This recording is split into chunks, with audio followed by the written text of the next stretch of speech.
Due to its molten iron core, the Earth has a magnetic field around it, just like a bar magnet.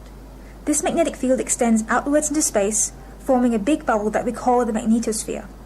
The inner layer of the magnetosphere, from near the Earth's surface up to 1,000 or so kilometers, is called the ionosphere because it is made up of particles ionized via radiation from the sun. In low-frequency radio astronomy, when we point our telescopes to the sky to measure the faint signals that travel through space to reach us, we need to take structures and perturbations in the ionosphere into account that might change these signals. We need a good understanding of the effects of the ionosphere to make sense of our data.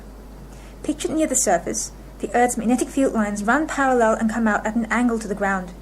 It has long been postulated that tubular plasma structures go along the magnetic field lines, and it is structures like these that can affect our astronomical measurements. Previously, people could only guess what they might look like, since no one has ever been able to image them. Convective storms hold an extraordinary surprise. Under just the right conditions, they fire off some of the highest energy light naturally found on Earth, terrestrial gamma-ray flashes or TGFs. Rising and falling snow and ice particles repeatedly collide, filling the cloud with electrical charge. Once the electric field is strong enough, a current flows and a lightning flash occurs. The flash produces an abrupt reconfiguration of the electric field. In some cases, a surge of electrons rushes toward the upper part of the storm at speeds nearly as fast as light.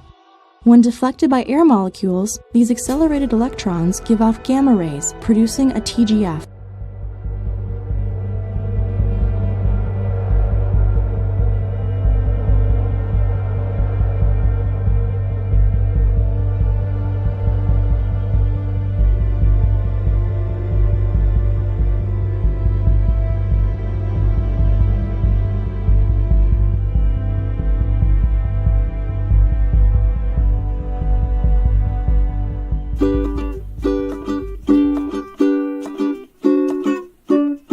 When we talk about the global electric circuit, we are describing how electricity naturally flows throughout Earth's atmosphere. Clouds that produce lightning in a thunderstorm, for instance, feed electricity into the global circuit also.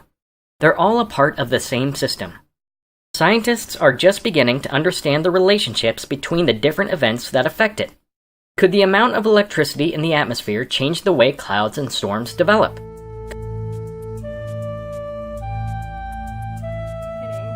So we're looking at the role of thunderstorms and electrified clouds in the global electric circuit. So a cloud doesn't have to actually be producing lightning to be electrified.